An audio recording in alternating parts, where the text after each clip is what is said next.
Bon, mais je viens d'avoir le feu vert pour commencer, donc on va commencer. Bonjour à tous. Donc on est ravis aujourd'hui d'être parmi vous pour représenter le sujet de l'intégration du satellite IoT dans la chaîne d'approvisionnement. Et quand je dis nous, c'est parce que nous sommes deux entreprises représentées. On a l'entreprise Aerospot, qui est une entreprise israélienne basée à Tel Aviv, qui a une expertise reconnue avec des modules en opération, des dizaines de milliers de modules en opération sur le tracking de containers et de containers réfrigérés. Donc ils vont vous expliquer comment ils ont intégré la solution satellite IoT dans leur solution. Et nous, avec Vitalis, et moi c'est Eric, donc on représente l'entreprise Astrocast. Astrocast, c'est une entreprise suisse basée à Lausanne. Et nous fournissons avec nos satellites une constellation de satellites pour l'IoT. Et on va vous décrire un peu plus aussi comment on fournit ce service. Alors on a voulu rendre les choses tangibles, réelles. On vous a amené ici les différents éléments dont on va parler. Donc à commencer par ce module qui est ici, qui est le module de tracker de containers, qui est celui justement qui a été modifié pour intégrer la solution satellite IoT. Donc c'est les choses réelles, c'est celles qu'on retrouve sur le terrain. Vous avez ici sur les petits présentoirs les différents modules qui vont être les modems de communication qu'on va intégrer dans des solutions comme ce terminal. Vous avez une petite antenne qui est l'antenne qui est blanche, qui se trouve ici, qui est un exemple d'antenne que l'on fournit, mais le module de communication peut être utilisé avec d'autres antennes sur la bande Elle, comme l'a fait justement Aerospot. Et puis on a un exemple d'un circuit qui est un peu plus grand, qui est celui qui est au milieu ici, qui est le circuit qui a d'un côté le module de communication, de l'autre l'antenne, circuit intégré, et qui facilite aussi l'intégration de cette technologie. Alors, j'ai commencé la présentation en français. On va avoir un mix de présentation français et anglais. Mais de toute façon, sentez-vous libre de poser des questions dans ce que vous voulez, français, anglais. Je dirais même qu'on a à peu près pratiquement 10 langues qui sont représentées ici avec les 4 personnes différentes, donc on trouvera une solution. Ce que je vous propose aussi, pour que ce soit un peu plus vivant, n'attendez pas la fin de la présentation pour poser les questions. Parfois, la question aura plus de sens au moment où on est en train de le discuter le sujet. Donc, je vous invite à nous interrompre quand vous avez une question. So now I'm switching in English. Made the introduction, so Yoav, the floor is yours. Good afternoon, everyone. Thank you very much for coming. I think that we have a very important message to the industry, something that we really believe in. And I'm happy to be here with you. I'm sorry that I cannot talk French to you. And as Eric said before, whenever you have questions, you can ask it in any language that you feel comfortable. You can ask it in Hebrew if you want. I'll be able to answer it. Or other languages. Anyways, we'll have mixed discussion. We're talking about hybrid. We'll explain about our hybrid device. So this would be hybrid from this perspective of languages as well, I hope. So the name of the company that I'm working in, I'm the business development director of the company, is Aerospot. And I will explain a little bit about the company, how it works, what we're doing, what we are delivering to our customers. But before that, I would like to present 3 real cases from the last months, from the last area. So the first one would refer to in June 22, we're talking 4 months, yeah. And the reefer shipment, everybody knows what a reefer shipment is. This is actually a container which has a refrigerator, and this is where you want to send cargo which is sensitive to temperature. You need to put it in this type. So we're talking pharmaceuticals normally. We're talking food, different types of food, and different types of cargo, which is, again, sensitive to temperature. Anyways, it was sent, this one with pharmaceuticals, departed from Mumbai, and it was supposed to go to Hamburg in Germany. On its way, it stopped in Sri Lanka.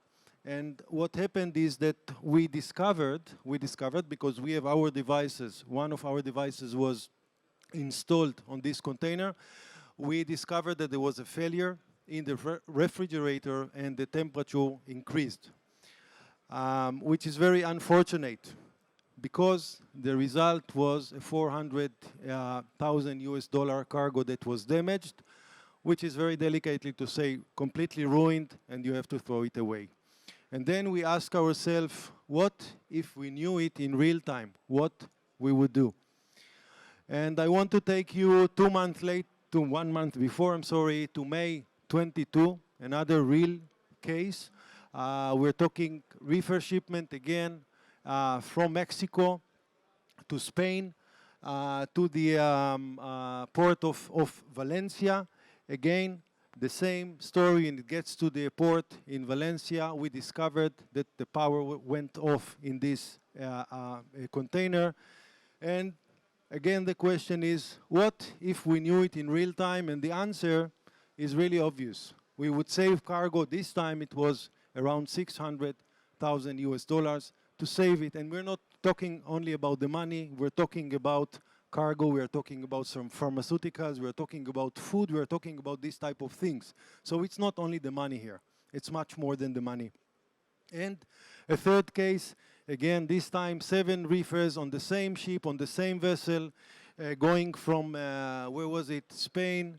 And again, you can see from Spain, okay, going to Europe. And once it arrives, the port, we discovered that 7 of them, or that before that, 7 of them were powered off. Again, this is dangerous to the cargo. Okay, in this case, what you can see here, though I will explain later a little bit, because the solution that we are offering now is an upgrade for this solution that I'm presenting here, which, as you can see, the green dots, significant that we have connectivity with cellular net, and once it goes away to the ocean, once it goes away even getting a little bit far from the shore, you don't have connectivity, and you lose connection. If something happens, you don't know. You know it only afterwards. And again, the question is, what if we knew it in real time? This is the question.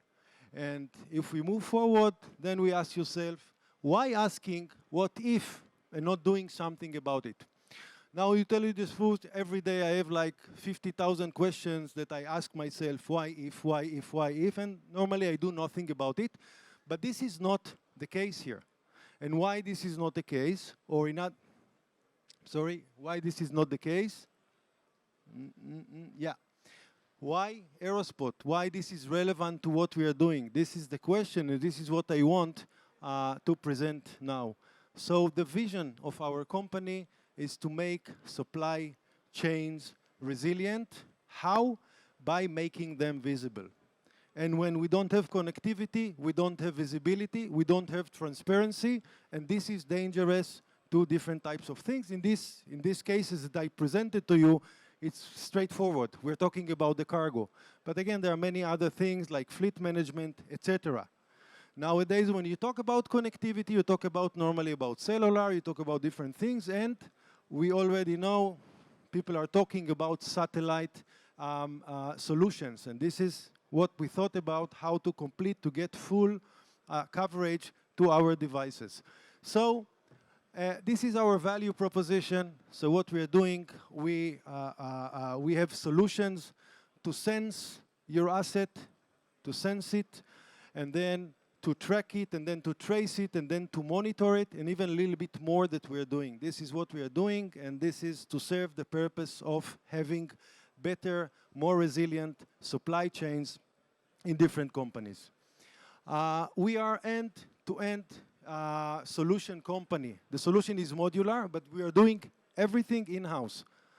Okay, we decide what we are doing, we do this R&D process, then we manufacture the devices, we install them, we collect the data, we send the data, we have our own application to analyze it, and even we do have and we do operate, and this is for people that are in the industry, we do have control center, 24/7 control center when we handle problems once they appear. So to speak, if we know about this reefer that was disconnected from power or something happened to the refrigerator, we react immediately to contact the captain if it's on the port or whoever is responsible for that to make sure that it is reconnected and cargo won't be damaged. Milestones, the company was established in 2007, and we presented our first solution, AeroTrack 3G. It was in 2011. Then 2013, we launched our application. 17, we have something which is called active cold treatment, not to control what is happening inside the refrigerator, the reefer, and then we established our control center and the aerotrack drive-on, and what we want to present today is already 1 year, a aerotrack satellite, which is done with the satellites of Astrocast, which will present themselves later. And we have a lot of plans for the future. Everyone is talking about the AI platforms to make smart analysis of data to further improve supply chains. So we are playing in this game, and we have some very promising results, but this is not a product yet. For whom of you which is from the industry, so there is a shipping company called Qu'il. This is number 10 or number 11 in the market today, not a giant, not one of the giants, still a giant. And they have a service, Z Monitor, well known in the industry, and actually we are behind the scenes of Z Monitor. And we're saying behind the scenes, we're talking about our devices, and we're talking about our control center, which operates the whole thing. So this is the type of solution that we provide to our clients. One thing about how it works, and then we will move forward. So we do have the device. This is the device, right? And the device has built-in sensors that can sense few things, and the device have communication means. One thing that it can do, it can sense other sensors that any of you will want to plant in the vicinity of this device to talk with it, because we can, we have limited place inside our device, and then, and then we send it either to cellular net, or we have LoRa and Bluetooth, and we do also have the satellite, and then it needs to make all the way to the cloud, right? So we need to send it to the cloud, and we send it in either by, again, cellular net, or if we are using LoRa or Bluetooth, we have base stations. And of course, if you want to use the satellite, so the satellite sends the data to the cloud. Now the question is, how do the device know? How does the device know which one to use? And this is why we have smart firmware and embedded into the device itself, which defines the rules of behavior of device. When to send a message, how to send the message, which one to try first, which one second, which one third, etc. So this is the way the system is working, and of course it can be reconfigured or configured based on the client needs. Then from the cloud it goes to the application, it is analyzed and presented on the application, and if the client wants, we also have this control center, which is operated. Very important to say, and you will see this is one of the reasons that we chose to work with Astrocast. It's very important that all these channels will be bidirectional, because, I mean, you install your device to container, to asset, to trailer, something which is moving around, sometimes around the globe, sometimes within the geographies of one country, and you almost never see it again. So it has to be independent, and you want to have some control of it. So you want to be able to reconfigure it, you want to change the configuration, you want to be able to update the software. So this is all bidirectional, all communication, bidirectional. So this is the general, again, structure of the solution that we offer in the market. And I think that I'll move forward. Why Astrocast? Why Astrocast is the company that we chose to work with? So these are the main 3 reasons that took us to Astrocast and not one of their competitors. And I don't know if I can say that one of them is more important than the other. So let me go by the order. So bidirectional, as I already said before, you're installing your device on an asset and it goes somewhere, you need to be able to control it somehow. You need to be able to talk with it somehow, because sometimes the client wanted to work differently, sometimes you want to change something. So bidirectional, this is extremely important, and this is something that we have working with Astrocast. I'm not a technical person, I'm not an engineer, so maybe Eric can explain later how it works, but for me what's important is that it can do it. This is number one thing, or one thing. Another thing is cost efficient. Satellites are not new anymore. I mean, the technology has been out there for already 20 years, I think maybe a little bit more, but it's expensive. And when you're developing your solution, you need to make sure that it can justify the price that people will have to pay for the service, and the solution, the structure, the cost structure of Astrocast is very attractive comparing to the market. Still, I have to say, much more expensive than cellular, but this is something that everybody knows. So you need to use it when you know that you must use it. So very cost-efficient solution. And the last one is the energy. Again, we're talking about assets that have, in many cases, no power. So imagine a dry van, a container that goes around the world, and you want to install it, you want it to work a few years, and you have no power supply for that. So we have batteries, we have very good batteries, military-graded batteries, etc. But you need the system to be very low consumption in terms of the energy, and this is also something that Astrocast provides in the solution.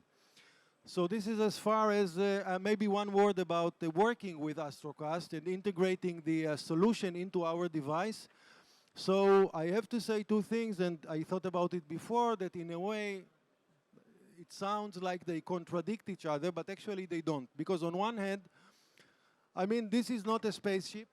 So you look at it and you say, you see all those technologies here around, robots, smart robots, etc. This is very simple. So on one hand, this is right. It's simple comparing to other things that we see in the street. But again, it needs to work. And when you start developing and working and building and constructing and manufacturing, you find that this is not a very easy thing to do.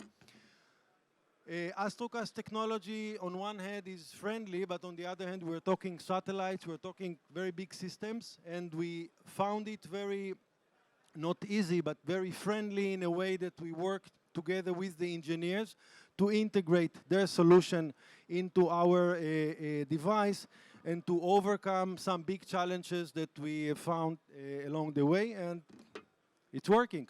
In this very moment, it's working? No, it's off now. But if we put it on, it's working, it will talk with the satellite. So thank you very much.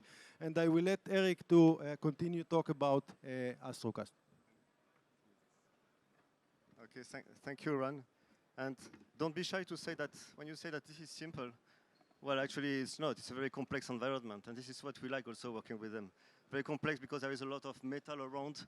So as soon as you're thinking about the RF, radio frequency. We have plenty of good engineers that are like this kind of challenge, and which is nice. Something that I forget to say at the beginning when I was presenting and make it tangible, I mean, what is on the table? Obviously, there is also the satellite. And if I'm presenting as a satellite, it's because this satellite is being built in Lausanne. So we are building those satellites, we are designing those satellites, building the satellites, putting them in a nice box, sending them to a launcher. It can be SpaceX. The two initial launches were done with SpaceX. They put a satellite in space, and then we take control of the operation. And we have the center of operation, which is in Lausanne. So we are controlling the satellite constellation. See if I go a step further in the presentation, that's the architecture we have. So we have the satellites that actually a means to an end. That's the infrastructure that we are managing. And then on the ground, we have this module of communication. And that small module of communication is integrated into a device. And that device actually is not our expertise. The device and all the sensors, that's a business we are not addressing. What we are addressing is providing the module of communication to communicate with our satellite. And then what I like is to see this antenna. This very small antenna here for the L band.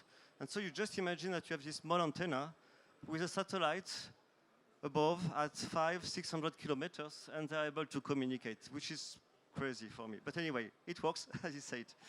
It works very well. And then the data are sent to a ground air station on a cloud where we ensure the data management, and we are giving the access through a portal, also through an API, an interface where then you can collect the information and build that into your own application. So that's what we are controlling. And actually what is good is because we are controlling the technology from the satellite to the module of communication with a protocol which is in the middle. So which means that because of the fact that we are integrating all of that, we are able to optimize. And this makes us able to present those value propositions like low cost or cost efficient, low energy consumption, and the bidirectional. Another word typically on the bidirectionality and on the also linked to the low energy consumption is because in the protocol we are using, we ensure an acknowledgement, meaning we send a message, we are waiting for an acknowledgement. So we know if the message has been delivered. In other technology, and I will not give any name, they don't have the acknowledgement. So they send a message, and in fact they will send 3 messages, and hoping that one of them will reach the destination. And then because you send 2 or 3 messages, in that case you're also consuming more in terms of energy. So the fact that we're integrating all of that, we can optimize. So this is mainly for those who are at the back, because it's probably small to see the modules here and the antenna, but this is part of our portfolio. So as I said, we have the first, which is the module of communication, and antennas we are providing, but I mean, if you're an integrator, you are not obliged to use our antenna. Typically, Aerospot, they design their own antenna. Because it was in a very complex and specific use case, their antenna is actually the one more dedicated for the container tracking. And then we have also this Astronaut S Plus, which is in the second position, which is where we integrated on the PCB, the antenna, and the module of communication to facilitate the integration into your asset. And we have also a set which is a dev kit. The dev kit usually is used at the beginning. If you want to test the constellation, you can use the dev kit, you can send your first message, and you can also develop, because there is a kind of Wi-Fi communication to emulate what would be the satellite in order for you to develop your application and send message indoor without having to wait for the satellite. But as soon as it's developed, configured, then you can use this dev kit with a satellite board. And, oops. Okay, this slide is to say that today we have discussed mainly about logistics and containers, but actually it's used in many other use cases. I mean, everything can be transported in other use cases. But what is important is to make sure that it fits the use case. So typically, if you are looking for something which is sending gigabytes of data, that will not be the solution. If you want something which is real time in 5 minutes, even 5 minutes, or something really real time, that's not the solution.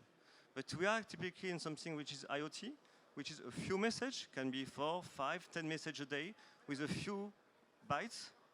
That's the solution for it. So we have to make sure that before engaging into any kind of development, prototyping, whatever is the use case that you have in your head, let's make sure that we qualify it and it matches with the technology that we are providing. So typically, we are offering, or we are working today with other actors which are in those domains, in agriculture, in animal tracking, in fixed also solutions where you track, or you're doing the counting of people or cars. So plenty of other use cases that are possible. And I think it's the end of our presentation, and which gives us a lot of time for the questions, if you have any questions. And as I said, feel free to ask them in English, French, or whatever. We need a mic, so...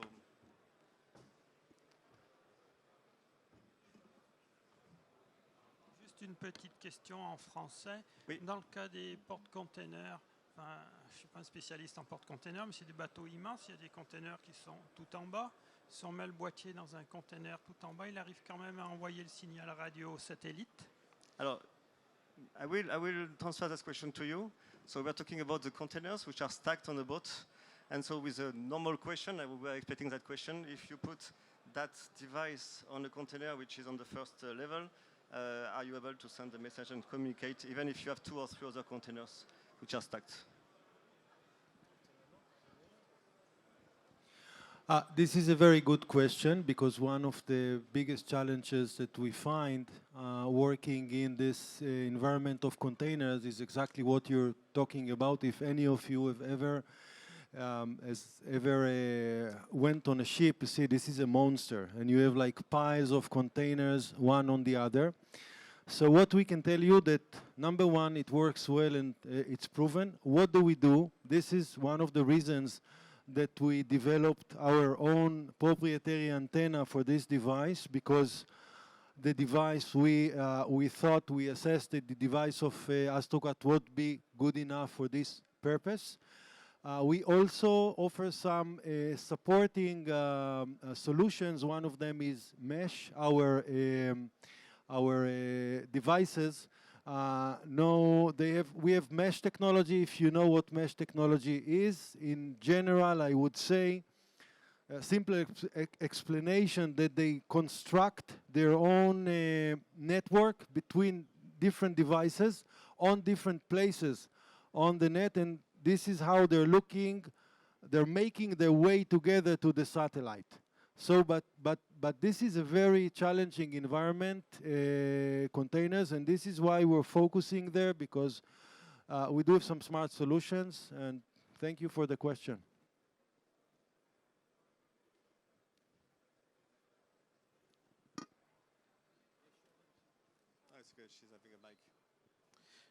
J'ai une question un peu similaire, mais c'est en rapport au bâtiment et notamment les usines, au niveau de la portée. Donc en fait, est-ce que ça fera obstacle ou pas? Oui, voilà, oui, c'est Oui, ma question. clairement, on est sur une technologie. Si vous avez un bâtiment, le bâtiment va bloquer la communication. Il faut quand même avoir un accès libre. Mais cela dit, on a des passes. Les passes, on va en voir une partie. Probablement, après, il faut voir exactement où ça se trouve, dans quel endroit ça se trouve, comment est la configuration.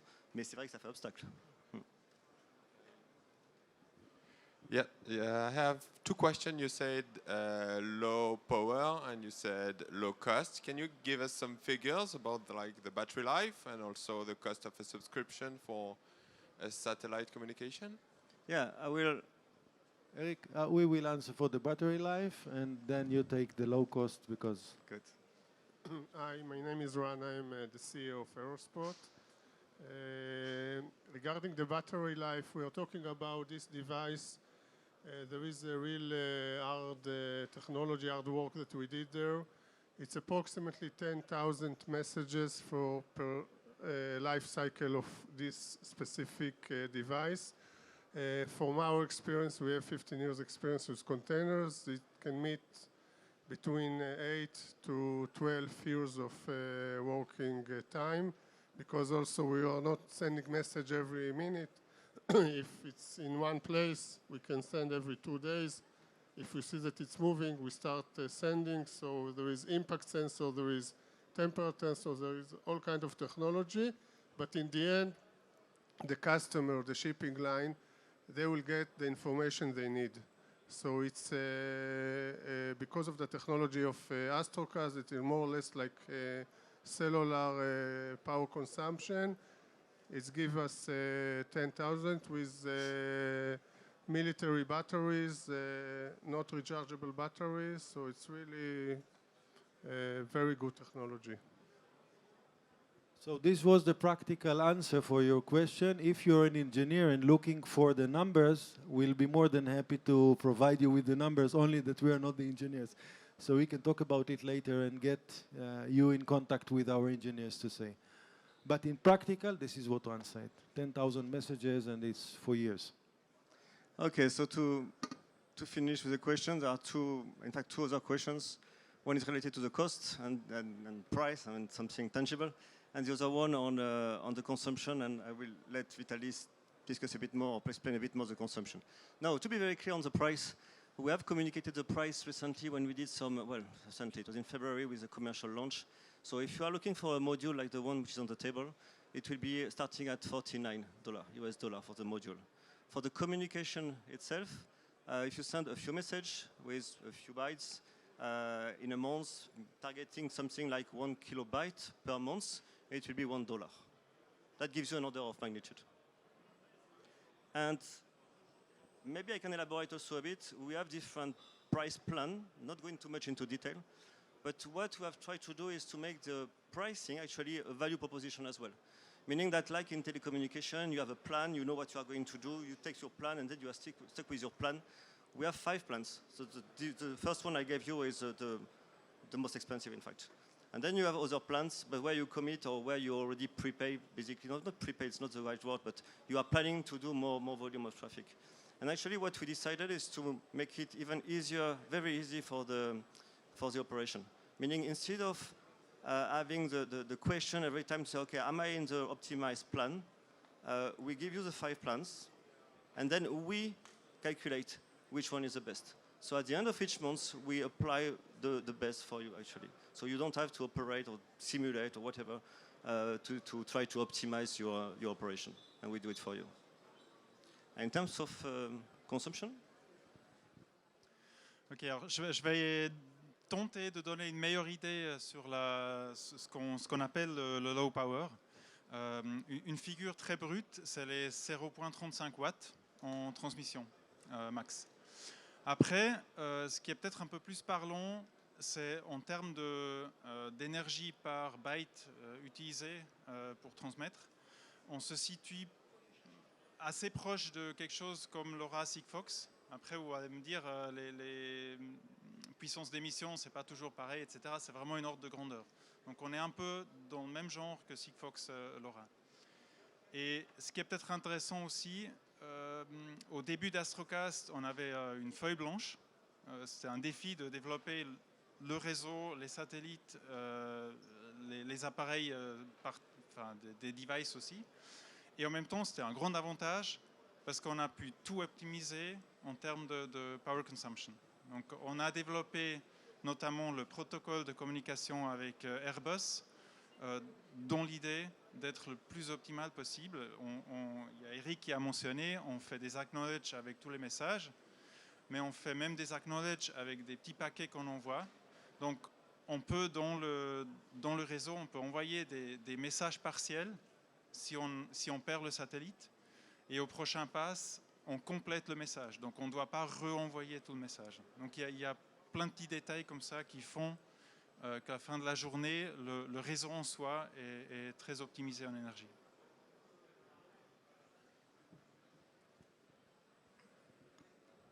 De combien est votre constellation en satellite? Combien avez-vous de satellites et où sont-ils positionnés? Alors, on a aujourd'hui 12 satellites en l'air, 2 qui étaient les précurseurs. Les 10 autres sont sur 2 plans orbitaux. Ils sont environ 550 km. Et on a un lancement prévu pour octobre, pour 4 nouveaux satellites, un autre en décembre. Et ça, ce sont les lancements avec un petit nombre de satellites pour aussi tester certains lanceurs avec qui on travaille parfois pour la première fois. Et ensuite, des plans de plusieurs satellites, de plus gros lancements qui arrivent derrière pour constituer une flotte qui doit tourner à terme autour de 80 satellites.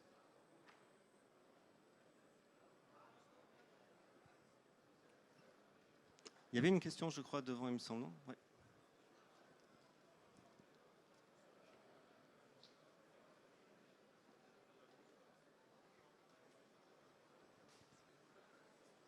Est-ce que vous avez une garantie sur la pérennité du code, c'est-à-dire du protocole utilisé, c'est-à-dire que le satellite, le device qui est utilisé aujourd'hui sur un container, en fait, combien de temps il va pouvoir fonctionner? Est-ce que vous avez une garantie là sur la durabilité de la transmission d'informations et la compréhension de l'information qui est envoyée par ce device sur le temps? Et puis, j'avais une deuxième question aussi, ce qui est sur la couverture. La couverture satellitaire, est-ce que c'est l'ensemble du globe ou est-ce qu'il y a des zones un peu blanches, quoi? D'accord. Je vais commencer par la deuxième parce que j'ai la réponse tout de suite et peut-être après je transférerai peut-être la première à quelqu'un d'autre. L'idée c'est que nous on est sur du L-band. Donc ça veut dire qu'au niveau des satellites, on utilise cette bande L. Après, il faut avoir au sol les autorisations pour pouvoir utiliser la technologie dans chacun de ces pays. Et c'est ce qu'on retrouve en général dans d'autres types de communication. Ce qui fait qu'on doit ouvrir chaque pays. Et aujourd'hui, on a, si je ne me trompe pas, 70 ou 72 pays qui sont ouverts. Donc typiquement, si je prends la France, l'Allemagne, l'Angleterre, l'Australie, la Nouvelle-Zélande, voilà, ce sont des pays qui sont ouverts. Après, c'est d'autres pays et chaque procédure est un peu différente dans chaque pays. Ça va dépendre aussi des use cases, des cas d'usage que l'on va avoir. Donc on s'est focalisé sur les pays aujourd'hui où on avait des activités en particulier. On a aussi, ce qui est qui n'est pas négligeable, notamment quand on parle des containers et de maritime, c'est qu'on a aussi les eaux internationales, sans avoir à aller demander à chaque pays l'autorisation d'utiliser. Les eaux internationales sont aussi disponibles. Donc ça, c'est pour la question couverture. Après, il y avait la question sur la garantie. Comment je vais répondre à cette question? Est-ce que quelqu'un... Alors, il y a peut-être deux plans. D'un côté, il y a l'électronique qu'on design, qui va dans les devices. Là, on a la longévité en tête. Et notamment, on a aussi la maîtrise sur le ASIC qu'on a développé nous, qui fait la RF, fin compte. Donc ça, c'est un côté. L'autre, c'est la fiabilité du réseau même. Là, il y a le protocole qui aide. Avec les acknowledgements, on a une grande maîtrise de qu'est-ce qui est parti, est-ce que c'est arrivé, etc. Et dans les satellites, on a la redondance aussi au niveau du storage, parce que les satellites, ils vont prendre les messages en attendant d'arriver en dessus d'une ground station, ils les sauvegardent à bord et après ils sont téléchargés. Donc là, on a une grande fiabilité aussi au niveau de satellite.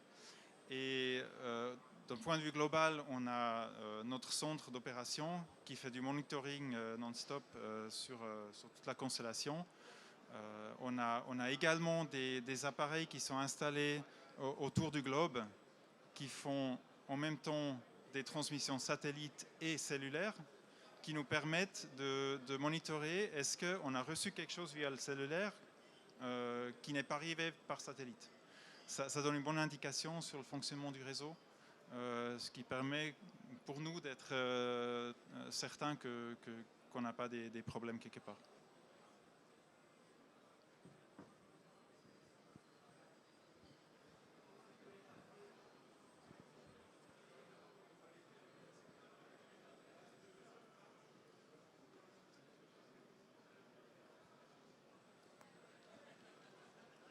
Oui, j'ai une question. Vous avez dit avant que le système n'est pas intemporel, chose qui semble raisonnable. Mais quelle est la latence entre l'émission de messages et la réception de la part de l'utilisateur? Ok, je peux y répondre, mais je pense qu'en plus, vous aurez la meilleure personne qui pourra répondre à cette question s'il va bien prendre la parole, Marcel. J'ai entendu la réponse à cette question il n'y a pas longtemps, donc il répond très bien à ça. Donc, dans la latence, il y a deux paramètres. Il y a un paramètre entre le device et le satellite.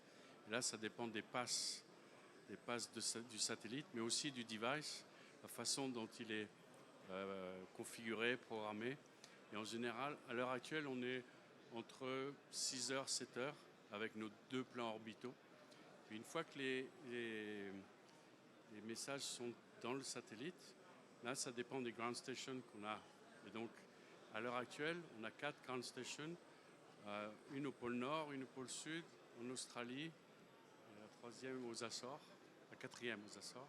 Et on est en moyenne, encore une fois, ça dépend de la localisation du device, mais en gros, de la ground station, pardon, on est en gros en moyenne à 2 heures. Donc à l'heure actuelle, avec les deux plans orbitaux, on est entre 6 et 8 heures de end-to-end latency. Est-ce que vous pensez qu'il y a une façon raisonnable des temps de latence minimale qu'on peut obtenir avec ce type de technologie? Alors, les plans qu'on a, donc là, on va passer fin de l'année, début de l'année prochaine à 4 plans orbitaux. Donc là, on sera aux alentours de 5 heures, 4-5 heures. Et à fin 2023, début 2024, il y a toujours des retards dans les lancements. Mais début 2024, on va avoir 8 plans orbitaux. Et là, on sera en dessous de l'heure. Merci. Je vous en prie. Mon espagnol.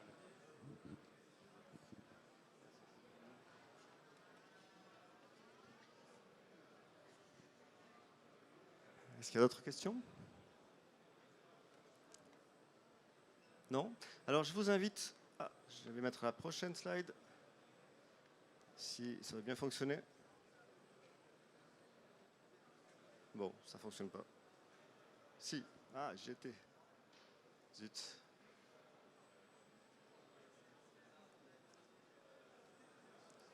Voilà, juste pour ça, enfin, j'aurais pu le dire.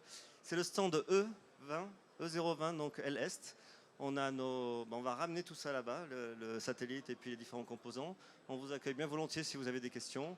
Et avec Aerospot qui sera là aussi pour parler plus en détail de leur expérience aussi de l'intégration dans les containers. Merci.